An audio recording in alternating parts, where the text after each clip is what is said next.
Good afternoon, everyone. So today we are if you see, we have throughout the things we have discussed, like first, like how to, so what is the periodic structure, how we can implement the block theorem. We have also shown like how we can able to find out the unit cell and all those things. So from there, if we are, and then we have also shown the what is the concept of the mass in mass. Then so in the mass in mass we have so in case of the normal periodic structure, and once the diatomic thing is coming, we have seen that there is some band gap we can able to see, which is basically Bragg type band gap. And then once we are going for the mass in mass chain, there we have found that due to the internal vibration of the internal masses, we can able to get the get the local resonance type band gap. And we can also see that there in some frequencies which are close to the resonating frequency of the unit cell, we can get a negative effective mass, and also that to the very closer portion we can able to get the very higher effective mass. So due to both the cases, wave will not going to propagate within the medium. Okay, so this we can able to get. Then we have also seen that how that effective mass, which is basically now frequency dependent, we can able to put there, and with that we can also able to find it out. That similar type of concept we can see.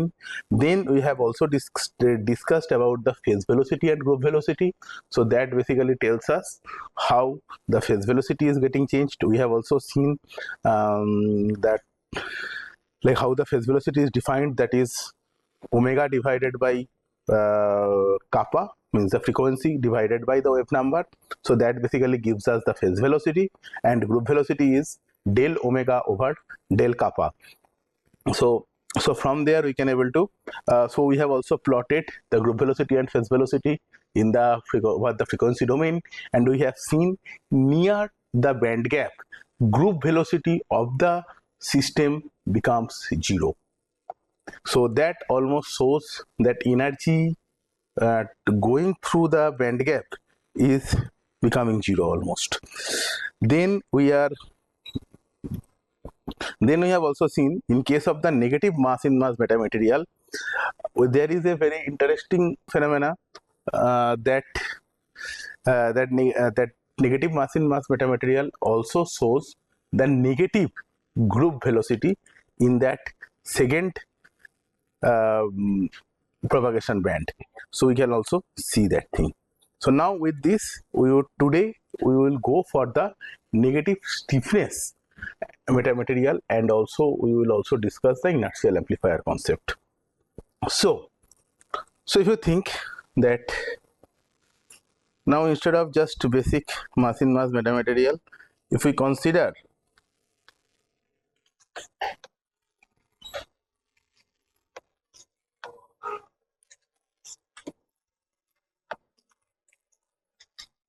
a structure like this, where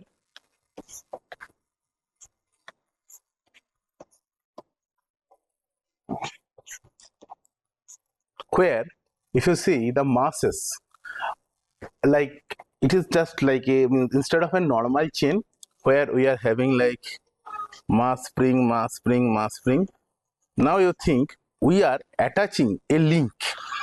So that link is basically like a rigid link type thing.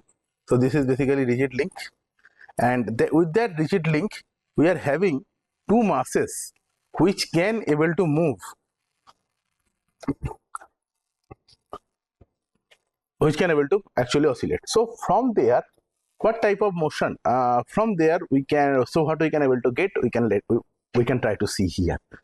So if we try to develop the equation of motion for this type of chain, how should we first proceed? So we can think the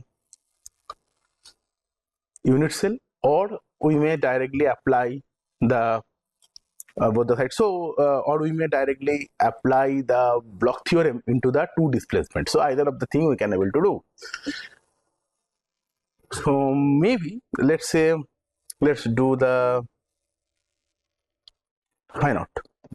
Let's cut it half and apply the block theorem in both. So if we cut it half, so this is a half mass like this, and we have internal spring like that. So this mass is m by 2, this mass is also m by 2. I am just assuming that we are cutting by half. We have already shown in case of the monoatomic chain that whatever the way we are cutting, if we put any lambda or another is 1 minus lambda, that will give exactly same. So that is invariant and it doesn't matter on that. And suppose if this is MA and this is MA and this spring is K, then what can we write from here?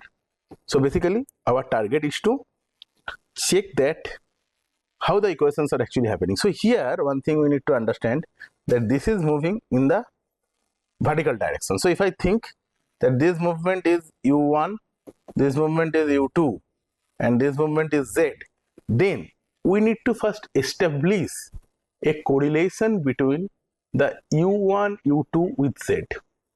Because if you think that z is not a independent parameter, or it is not a degree of freedom. So if I think that, so just to recall, what is the definition of the degree of freedom? Anybody? What is the definition of the degree of freedom?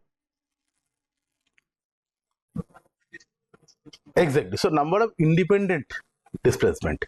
That independent. So if I think that DOF, that is independent. So now if you see here, the movement of MA is basically not independent because they are connected by the two rigid link. So it is something like this way, that this point and these two like as like a rigid link. So if it is moving, so it's like a constraint. So once it's a constraint and this length, let's say it's a fixed length L, then what will happen? So this thing,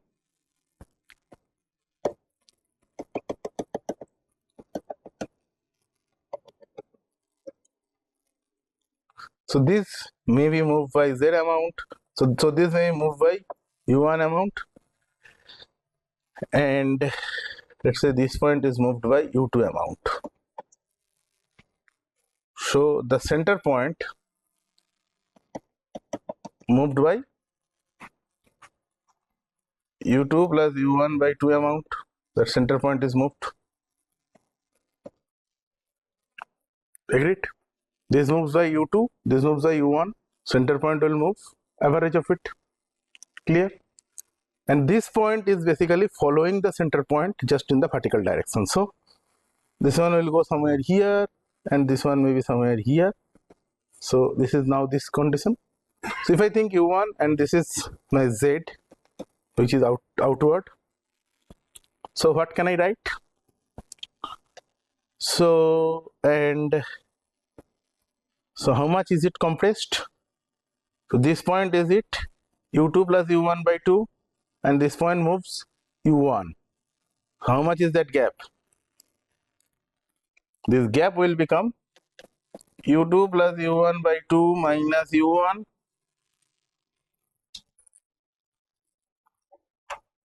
Agreed? And previously, let's think that this is A and this is B. So this plus A is this gap. Maybe I can just draw it by red. So this gap is now, so this is shifted U2 plus U1 by 2 minus U1 and plus A. So this gap is become this much now. What about this? This one will be B plus Z. Is that new vertical thing? So what can I write? And if I just simplify these two, it will become U2 minus U1 by 2. So what happened? So now if I say that this L was previously a square plus b square equal to L square, and now it is becoming U2 minus U1 by 2 whole square plus b plus z whole square, that is equal to L square. So that was the previous case, and this is the after deformation. Okay, so this is the before deformation and this is the after deformation. So now if you think this way, what can we do? We can substitute both the things together. So I'm just copying that.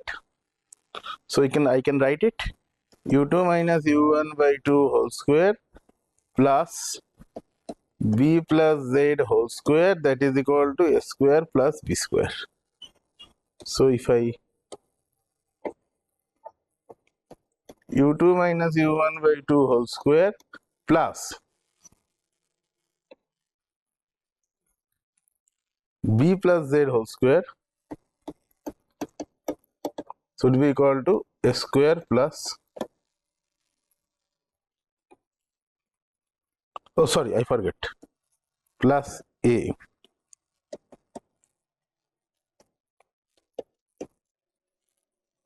Okay, that way we can get that.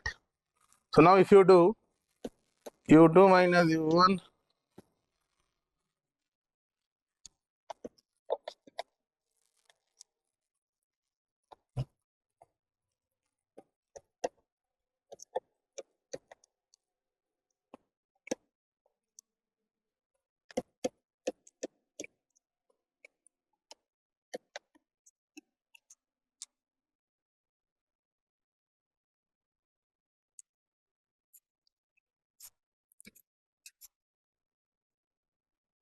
okay, this two can be cut directly. So what we left with? We left with u2 minus u1 by 2 whole square plus 2 u2 minus u1 by 2 a plus 2 bz plus z square, that is equal to 0.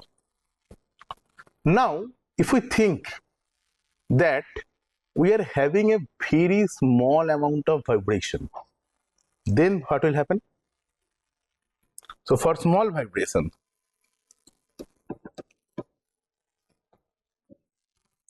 what will happen? What can we ignore?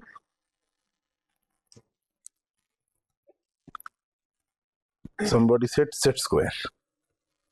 Definitely. Anything else? This also we can ignore. Okay. So for small amount of vibration, we can ignore u2 minus u1 by 2 and z square. Both we can ignore. If we ignore that 2, then what can we get? We can get 2 bz equal to u2 minus u1 into a. Just we can put a minus sign here. So z will be u2 minus u1, or maybe u1 by u2 into a by b with a half. Okay. Now what is a by b? Let's go back here. A was this, b is this. So if I say that this angle, let's say this angle, let's say this angle is theta, then b by a is equal to tan theta. I can say that. Can I or can I not? Surely I can say that. So if this is the case, I can put it z equal to half u1 minus u2 divided by tan theta. Okay. So that establishes that what is the correlation between the vibration of the two masses in the chain with the other mass which are auxiliarily attached with that. That we can get a clear-cut expression from this. Okay, so now We got that. Now let's think that we got the z value and we understood that z is dependent on u1, u2 and we have established that point. Very good. But how the z is actually coming into the equation of motion? Does that really going to affect the equation of motion? So we establish the kinematic relationship, that is fine, but does really change anything?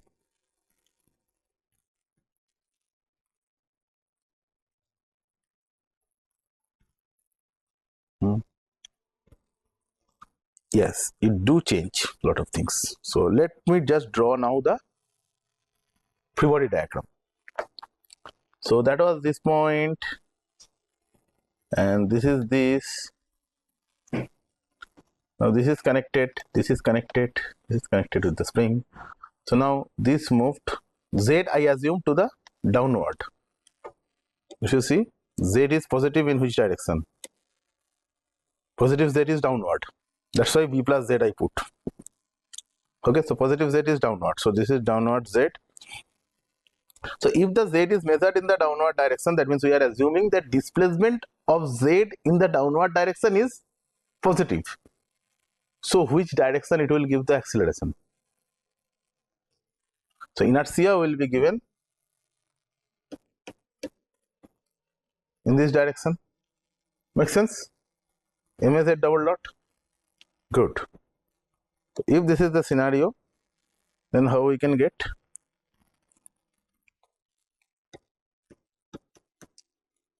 And if we are thinking that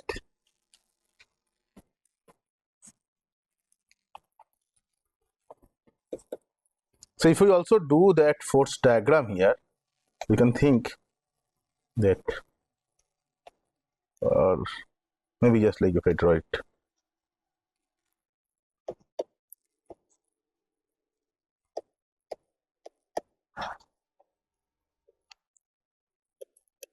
If I just basically do that, divide the force diagram, we will get like this way. We just take all the things out, and if I just try to balance the forces over the joint, I will get this type of diagram. Agreed? Nice. So if I just think, this is my FA, this is my FB.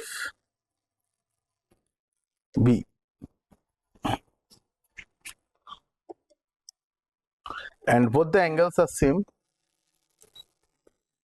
So what can I see from that diagram?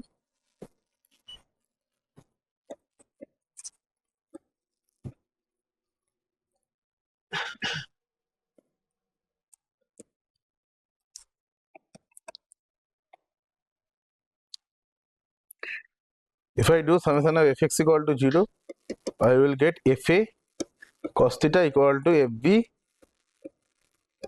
cos theta. So that tells me fa is equal to fb. Agreed? Agreed? So what is fa? Now if we do summation of fy equal to 0, so fa sin theta 2 times plus mz double dot, that is equal to 0. Agreed? Agreed? So if this is the scenario, then what can I get?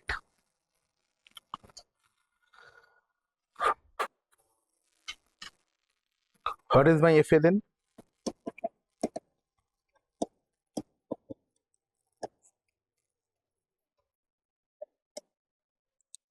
To sin theta.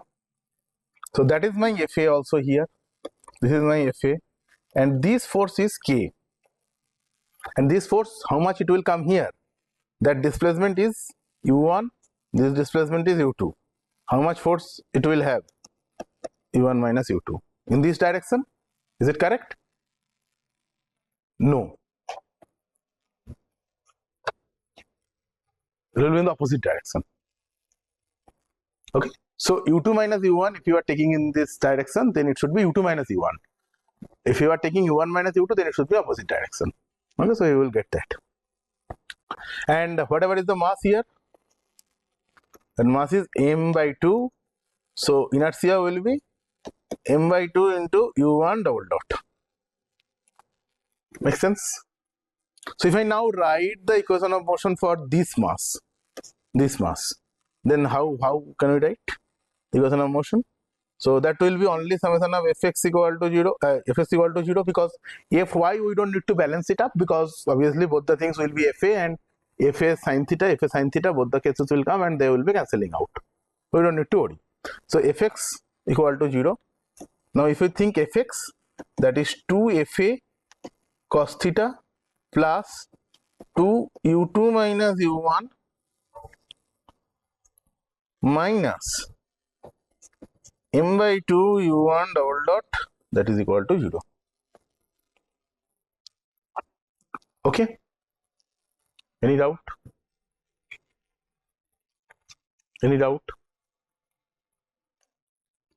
Okay, and what about this one?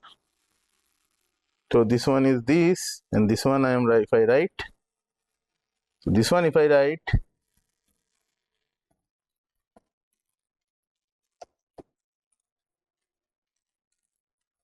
so this one will be also writing, also we will have 2 fa cos theta plus m2 u2 double dot plus k into u2 minus u1, that is equal to 0. Okay, so if I take the things to that next one,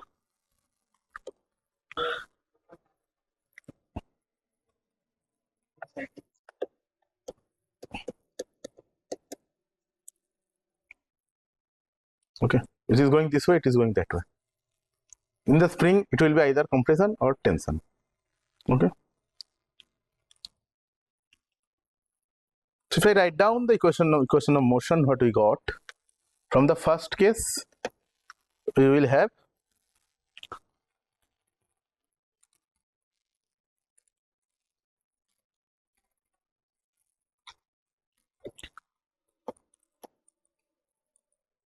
it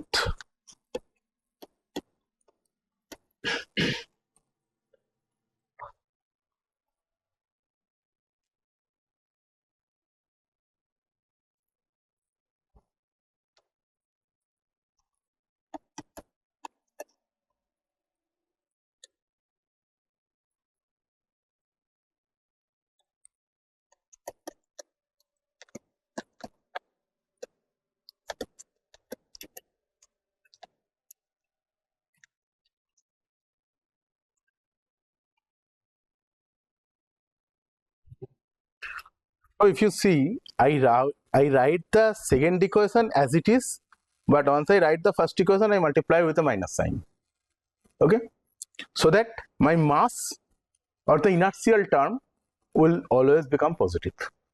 So first m2 u2 double dot, and then here it is m2, so here I just multiply with the minus 1, so that it becomes u1 minus u2, and this becomes minus sign, and the next one all the things are positive. Okay, agreed with me? Perfect. Now if you see, what is fa? Fa we have minus mz double dot divided by 2 sin theta.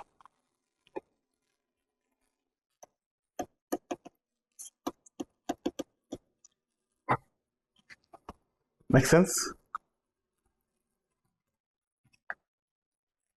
Make sense? So this is just we have already derived, so nothing difficult. And additionally, we have seen that z is in terms of u. So z equal to u1 by u2, u1 minus u2 divided by 2 tan theta. So z equal to, and z equal to half of u1 minus u2 divided by tan theta. Just let's cross check it once. Yeah, u1 minus u2 tan theta.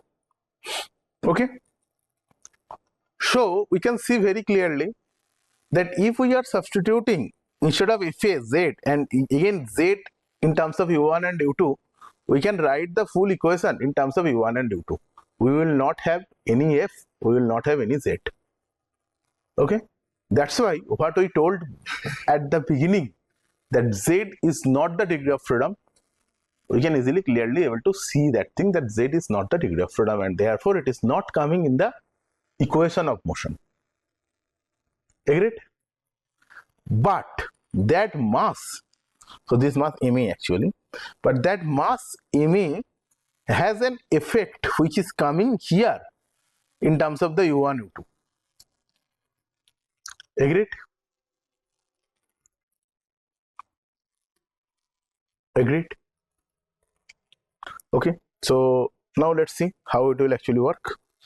So if I just take it, so z double dot will be,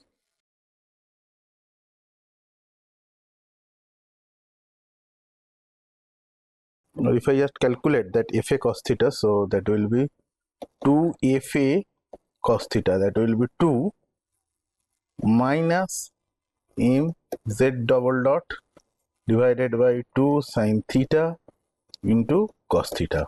So 2 cancel out, we will have minus ma divided by tan theta. Okay, now z double dot. So z double dot is again half u1 double dot minus u2 double dot divided by tan theta. So what can I get? We will get ma divided by 2 tan square theta into u2 double dot minus u1 double dot. Okay, so if I write the equation of motion, I will get m by 2 u1 double dot plus k into u1 minus u2 plus ma divided by 2 tan square theta into u1 double dot minus u2 double dot equal to 0, and again m by 2 u2 double dot plus k into u2 minus u1 plus ma divided by 2 tan square theta u2 double dot minus u1 double dot, that is equal to 0.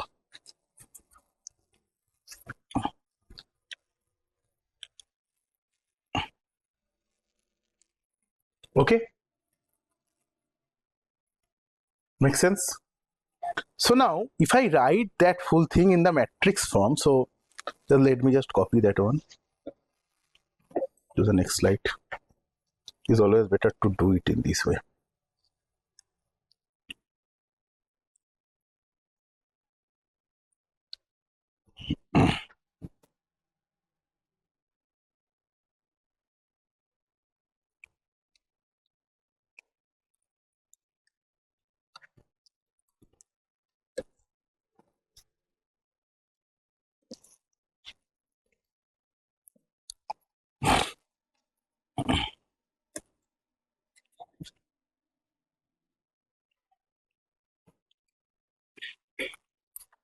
So if I, so that is my equation of motion up to that, so it is all okay? Perfect. So now if I write it in the matrix from m by 2 plus ma divided by 2 tan square theta, then ma divided by 2 tan square theta with a minus sign, then minus ma divided by 2 tan square theta, again m by 2 plus this coming.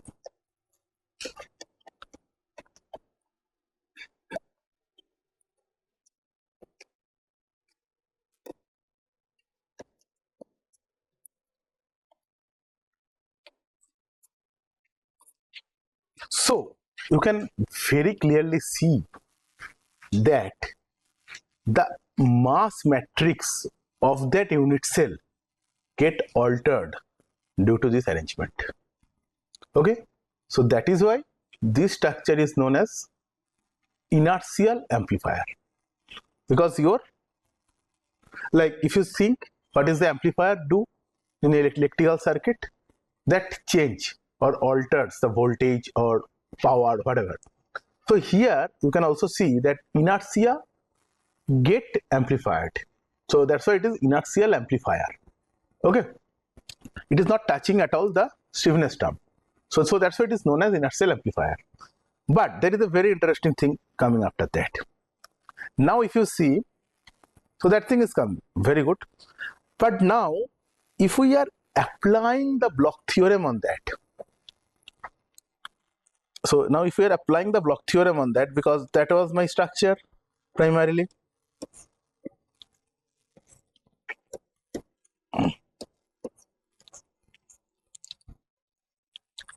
So that was my structure.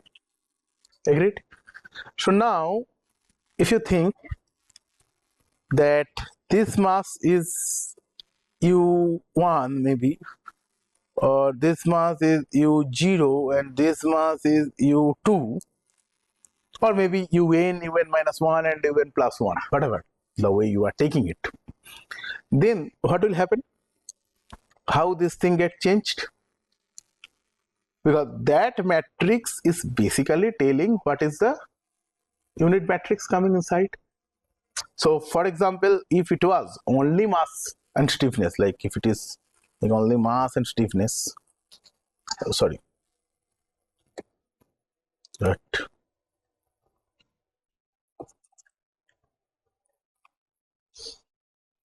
So if it was just only mass and stiffness, m by 2 k m by 2, then it was m by 2 u1 double dot u2 double dot plus k minus k with u1 u2. Agreed? But here it is little bit different. And where is the difference comes? Primarily with this term.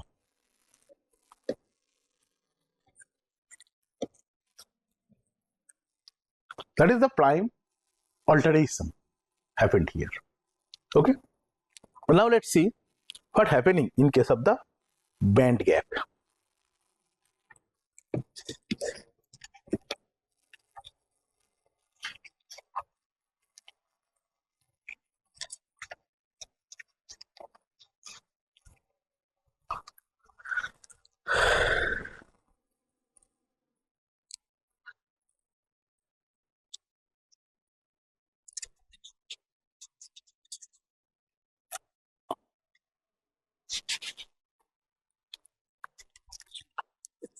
Okay.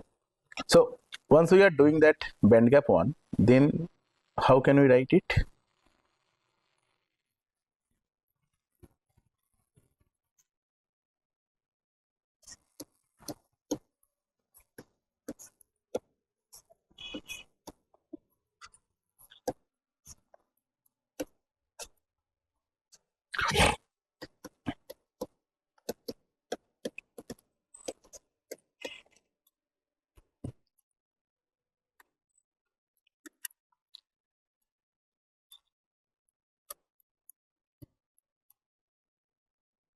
So suppose now if I see that nth mass, if I try to write the equation of motion for the nth mass, what are the forces first of all acting on that?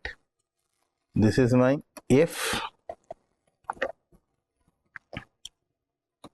n minus 1, this is Fn, this is Fn minus 1. There will be a spring force coming on Un minus 1. Then there will be another spring force, that is K into Un minus Un plus 1.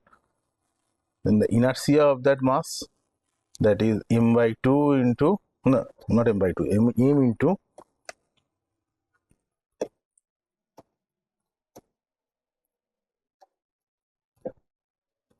that is m into Un double dot.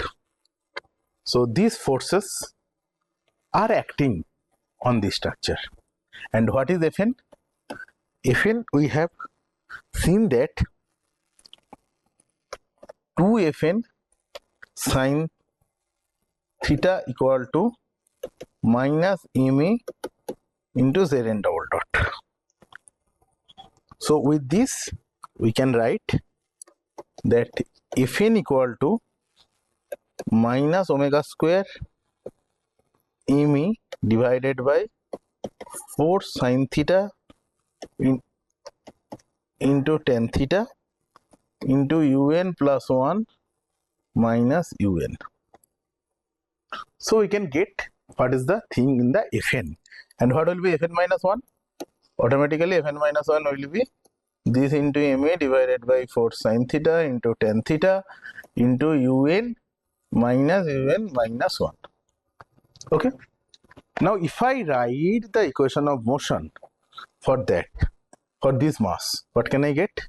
I will get m un double dot plus k into 2 un minus 1 minus un plus 1 plus 2 into Fn minus 1 minus Fn into cos theta, that is equal to 0. Agreed? Because Fn minus 1 cos theta will be coming like, so that cos component is coming, so there will be 2 into this thing, so that way we will get this thing.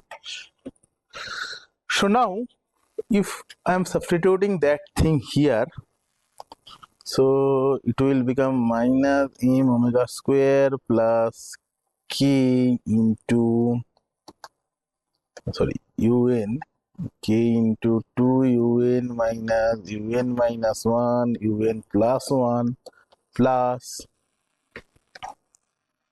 not plus, that will become minus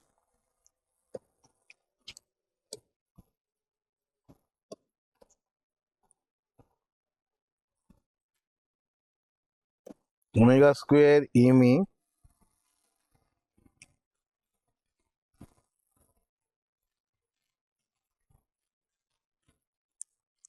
divided by 2 tan square theta into 2 un minus 1 minus un plus 1, that is equal to 0.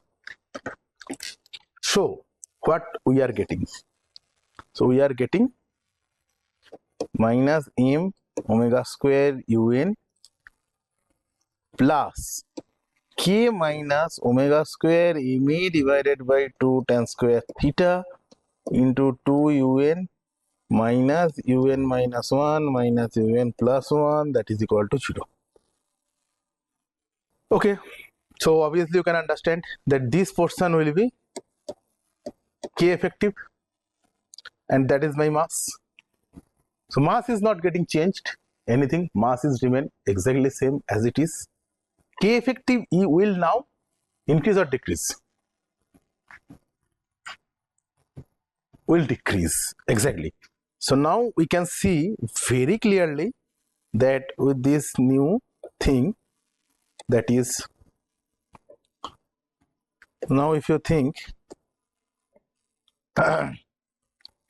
so mass remain constant, so that's remain constant, but K effective is now K minus ma omega square divided by 2 tan square theta.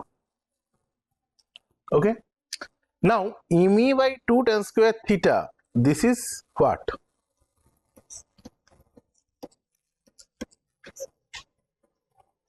This angle is basically theta, and this mass is your ma. Okay, so you can see that your stiffness can be reduced using this thing. So in reality, what happened? You are not reducing the stiffness, but on the other hand, your stiffness get reduced due to the presence of the ma. So dynamically your stiffness is getting reduced. Okay, now that same analogy, does it increase the band gap or decrease the band gap? It will increase the band gap. Okay,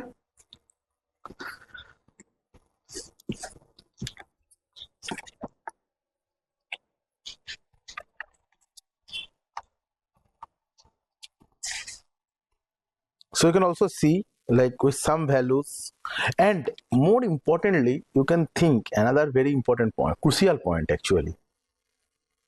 Now if you increase the ME, you can increase it, the band gap, but the most important point is the tan square theta.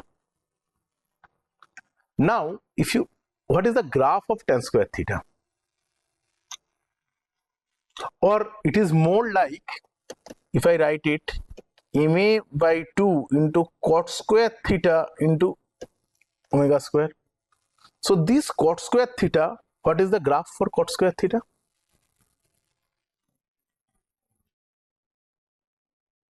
What is the graph of cot theta, by the way? At 0, cot 0, it is infinity. Tick, perfect. So it is infinity at cot 0. And then if it, so at theta equal to 45 degree, it is 1. So pi by 2, sorry, pi by 4, it will be 1. So it must be somewhere here. Then what is the pi?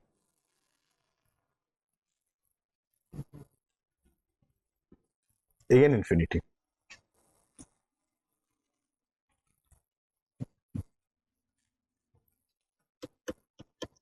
From 0, then go up this way. Now in reality it cannot be more than pi by 2. So this portion is fake. Make no sense, because that's the angle theta. How it can be more than pi by 2? Cannot be more than pi by 2. So you can see, if your angle is really small, that cot square theta can be very high. Can be very high. So with this you can get, and then if I just assume that these values are constant, you can able to get the band gap from very low frequencies. That is one of the very interesting finding actually. Do you get that?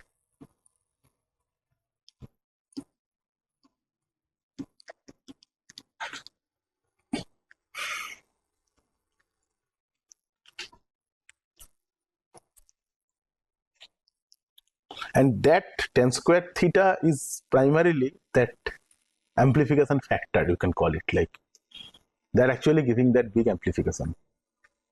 But it's a huge value, means if you put it like a small angle like 5 degree, let's say, you can calculate how much it is coming.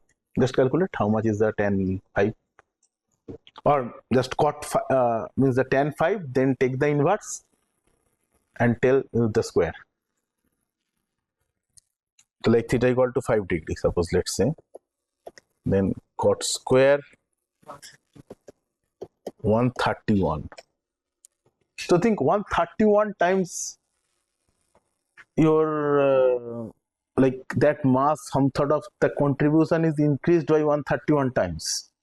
That's a huge, actually, order of magnitude difference, like 2 order of magnitude difference thing is happening there.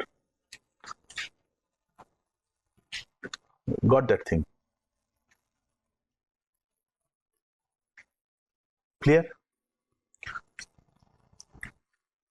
So therefore often this type of structure, instead of periodic chain as well, sometimes this type of structures are directly used on the vibration control devices, like in terms of the base isolator, in terms of like means in terms of base isolator, this acts fantastic.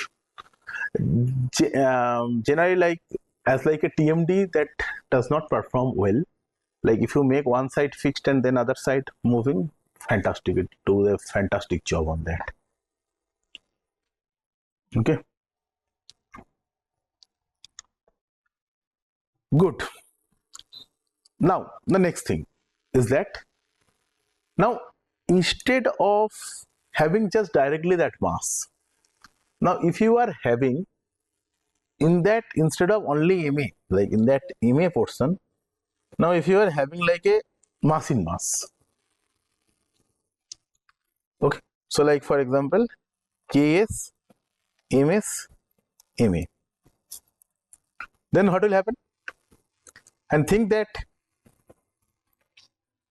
Ma is moving by Z, this is moving by W. So what can I write?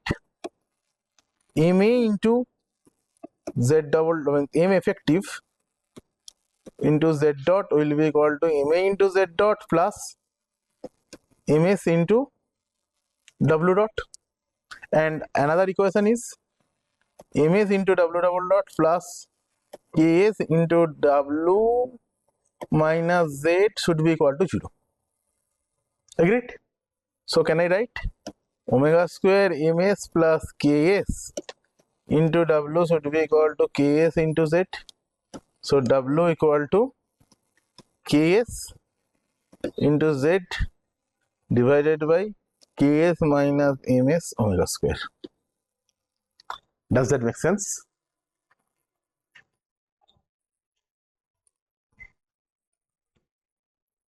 Make sense? Good. So if it makes sense, so now you can see that, so you can directly get Ms into Ks divided by Ks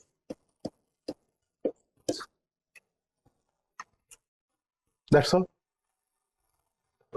So now that is becoming my effective mass, and instead of these directly Ma, if I placed that one which is like internally we have some resonator, then the total effective mass K effective, effective stiffness will be changed like K minus Ma by 2 tan square theta. I mean not Ma, that will be, just a minute,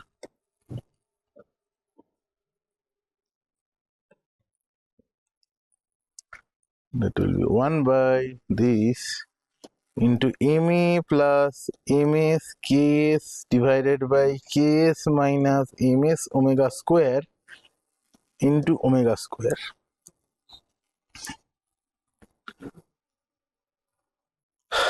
That will be the change in the stiffness.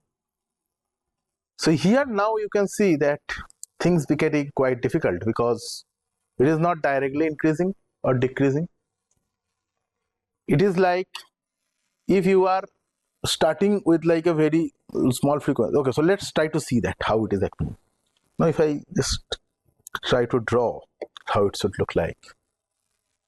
So with the omega we are going. So now let's think at omega equal to 0, what will happen?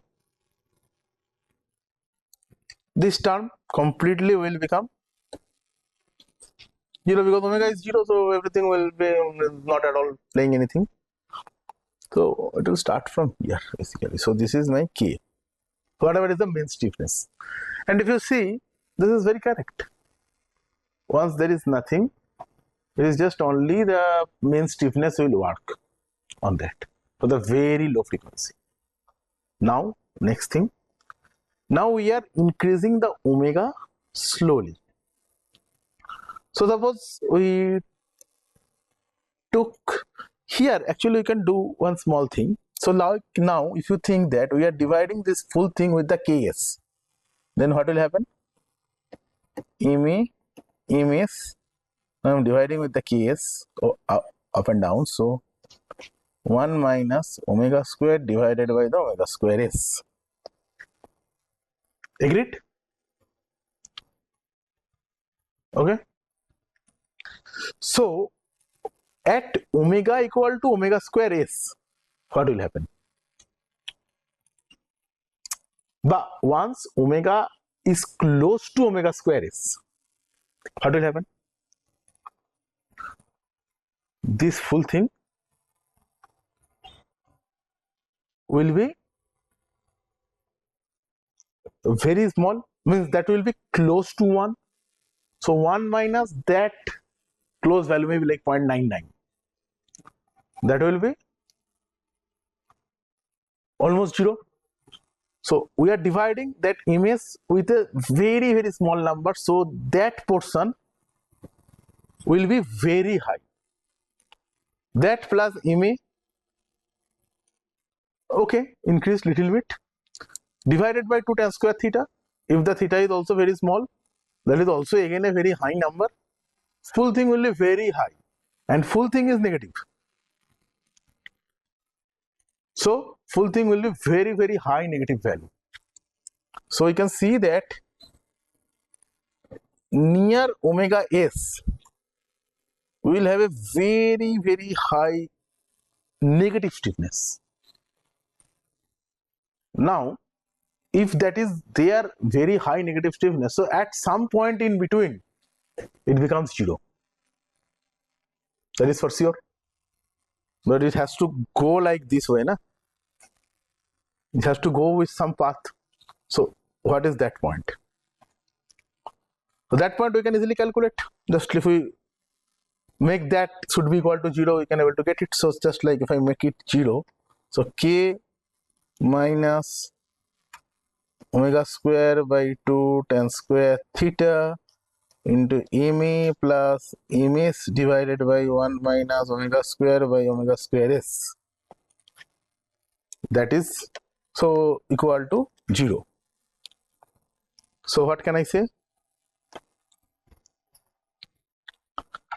That is k into 2 tan square theta should be equal to omega square ma by ms divided by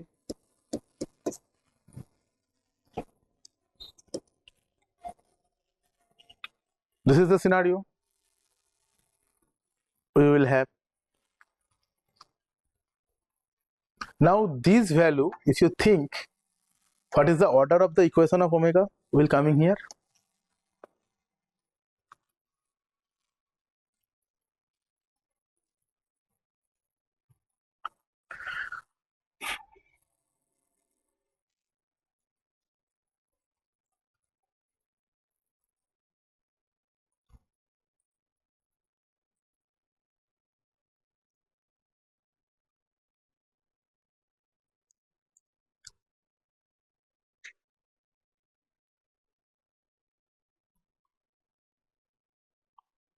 So it will be actually fourth order equation of omega.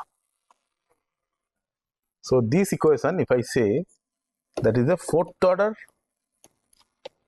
of omega, or maybe I can say second order of omega square, because there is no other term than omega square. Like there is no term like omega or omega cube. This type of terms are not there. So it's a second order terms of omega square. Okay, so if it is a second order terms of omega square, that means what?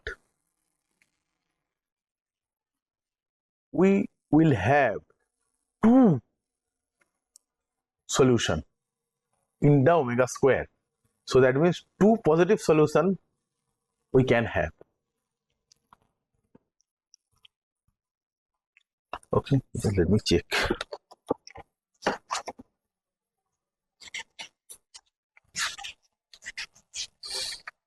Okay, now suppose if we think that ma is 0, just for example, if you're just taking that ma is equal to 0, that will make our life little bit easier. So if we are making that ma equal to 0, just like if we are, then what we can get? Omega square ms divided by omega square agreed, that will be equal to 2k. Yes, so now we can get 2k tan square theta omega square minus omega square equal to omega square ms omega square. Perfect. So now I can take all the omega square in one side and I can solve it, and I will get a single value of omega s. here. So that omega is value, whatever omega value, whatever it will come, if I just do like this way, that ms omega square minus or plus 2k tan square theta with omega square should be equal to 2k tan square theta omega square. So omega square can be calculated. Okay, so that value is the portion where stiffness will become negative. And definitely you can see that that value is less than the omega s. Okay, because obviously you can see that this is multiplied and this is multiplied with that plus value of this, so definitely it will be less than omega s square. Whatever it is, it will be added up, so it will be less than the omega s square value. So it will go like this way, go down. Now if we are placing something which where omega square is more than omega square, then what will happen? Omega square is more than omega square, but omega is greater than omega s. So in this case, what we saw, that omega is almost close to omega s from the minus side. That is, means omega is less than omega s, but it is very close. Like for example, 0.99. Now we are thinking, and then we saw that it is going to minus infinity. Now you think, if omega is close to omega s but from the higher side, like omega equal to like 1.01 of omega s, then what will happen? Then it will become 1 minus 1.01. So this will be again a very high value, but with a minus sign in front. Now what will happen? This is minus sign with that very high value. So this thing will become negative, very high value negative. You are adding something, hardly matter. Again multiplied by tan square theta, increased. Again in front there is a minus sign. So minus and minus, it will become plus. So you will see that your stiffness will jump again to a positive value. Okay, so you can see a huge discontinuity in the stiffness in that frequency.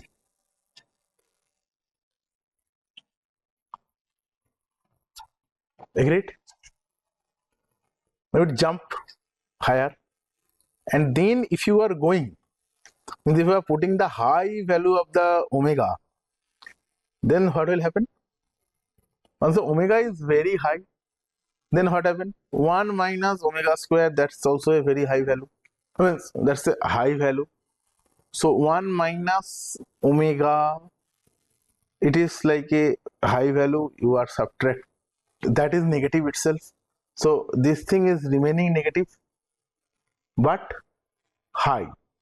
Now ms divided by that high value is becoming a small value with the negative sign, plus ma, it will become positive somewhat multiplied.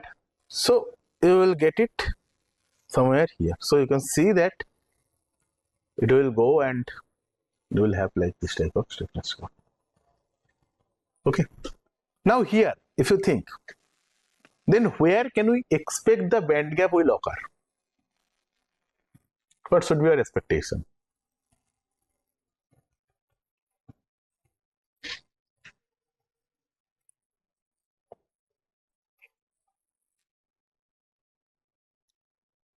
Maybe if I just name that point as like maybe Fs. Now if you see, so where you are expecting the band gap?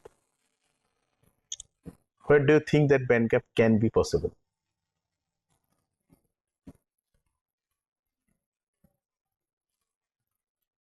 Simple point. Where the stiffness is negative, that definitely will be the band gap. Fine. So here to here, we will definitely have the band gap. Now high stiffness will not give band gap, because we have seen that once the stiffness is high, wave will easily propagate. There will be no band gap. There could be some small band gap can be possible in this region where the stiffness is very low.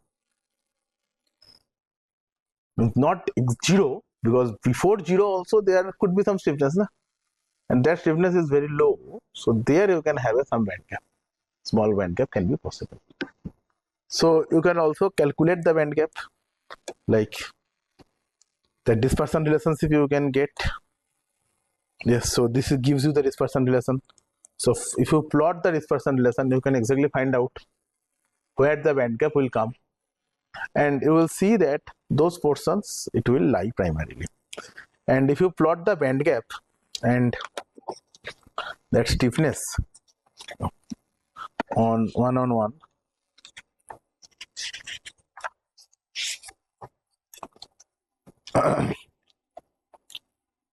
you can see that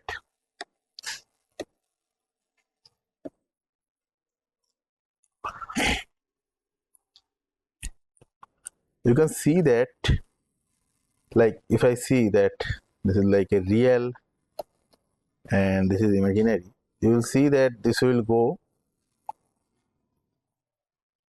it will just become very sharply, it will increase, then it will go sharp down from like that. So this point is corresponding to here, this point is corresponding to there, it will go up, and then after that certain value it will be again coming this way. Okay, so this type of thing we can able to notice in these cases. Okay, so any doubt in that?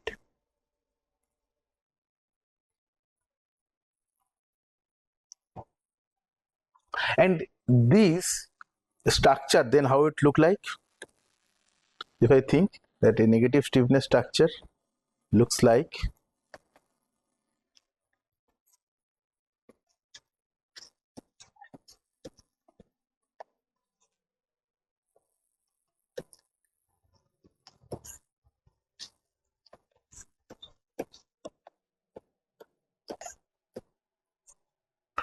so, that was the inner cell amplifier. Now we have added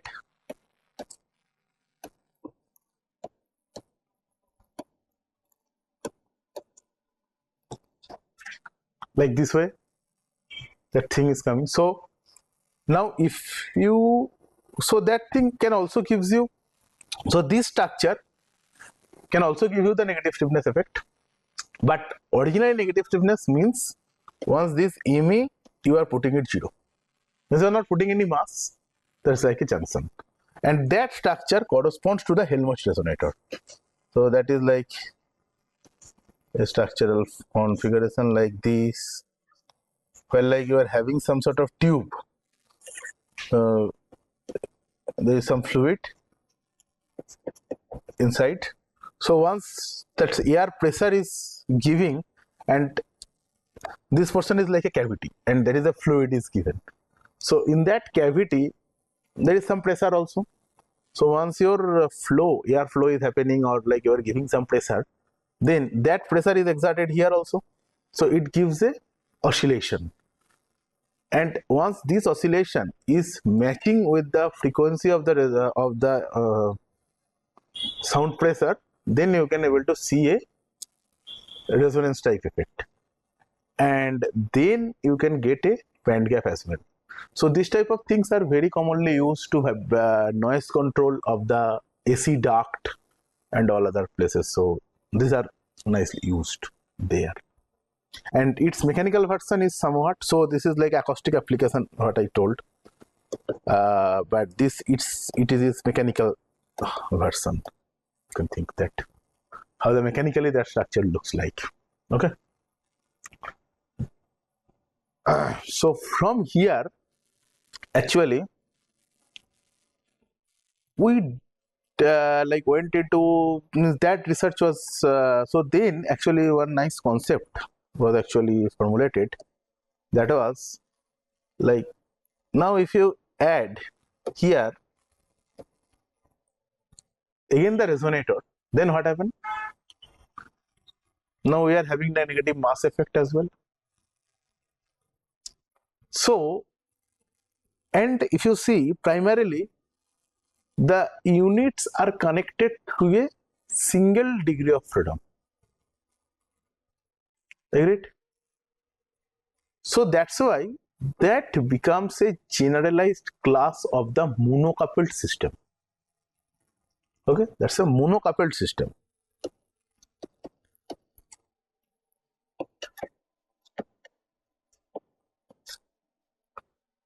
Because here a single coupling term is occurring. There is not two or three different couplings are happening. Okay, because if you cut the unit cell, you will see only one degree of freedom is joining the two unit cells.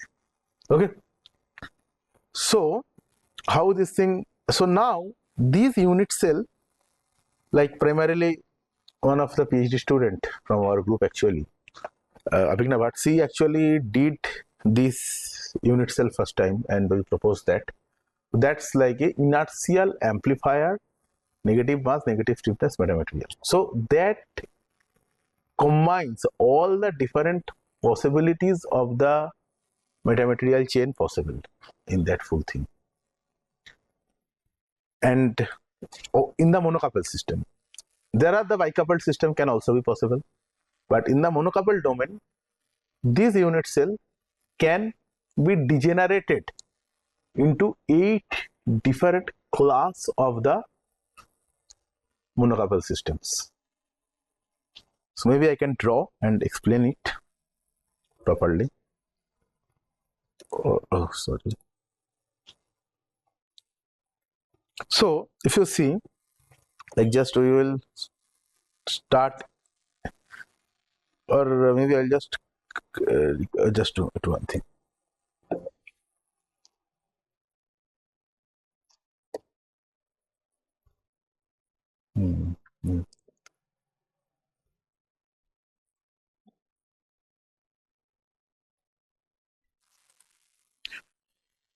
So we can see that first, this was my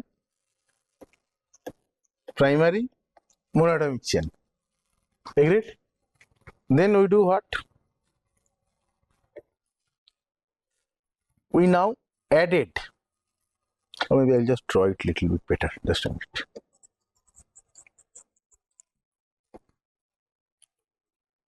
No, it was okay. No issue. So that is my fundamental monatomic chain. Now what I am doing, I am just taking that unit cell and I am just representing it here, like so that bigger.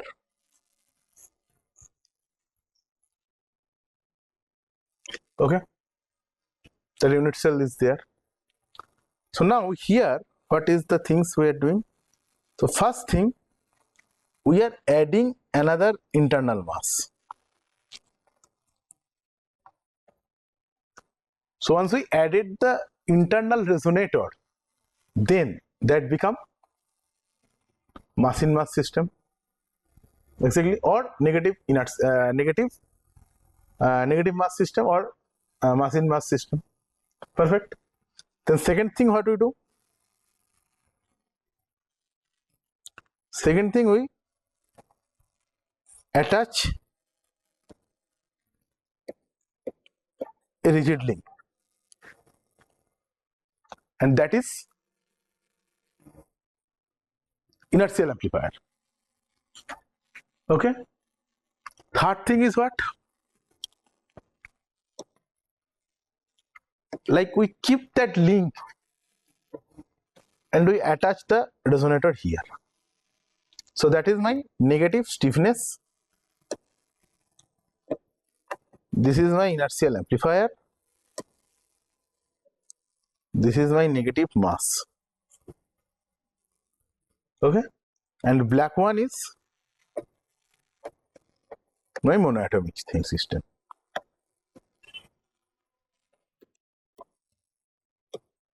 So now that after including all those things, we are having IA NMNS system completely. So that has all the component. Now if you remove one or two, you can go to the any of the systems. Like if you have nothing, then it will be simple monatomic chain. If you have only this one,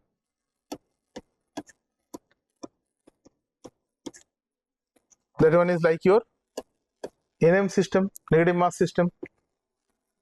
If you have only this,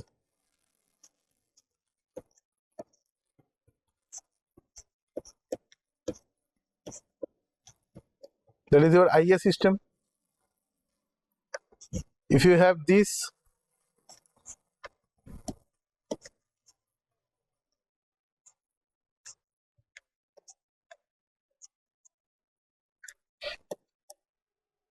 that is NS system. Now you can start combining also. For example, you may have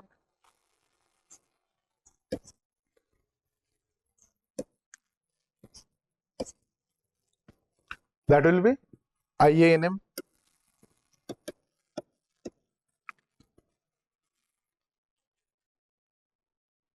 You may have NM, IANM. You may have IANS. We have already did that IANS system actually. If you remember, where we put MA equal to 0 and we make it NS. So you can see that all the different 8 combination can be come from this system. Agreed? So that is some sort of like a generalized monocouple system. Okay. And what is the monocouple system? Monocouple system primarily tells when there is a connected by a single degree of freedom, not by 2 degree of freedom. How? Suppose if I am taking this one, like suppose if I cut it here, as we seen that that's a degree of freedom. So if you see that there is only 1 degree of freedom moving this. If you cut it here also, you will just get only one force term. You are not getting like force, bending moment. Those things are not coming. Like shear force, bending moment, that 2 things is not coming. It's just a single force. So that's why it's a monocouple system. Like coupling is happening through a single degree of freedom. Okay. So this way we can actually think that. So in the next class, we will do the generalized monocouple system and we will see that how the solution is actually happening, how the band gaps are coming, and what are the different characteristics of that system. Perfect. Any doubt?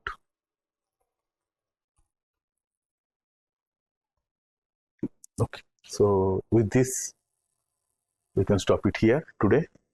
Thank you.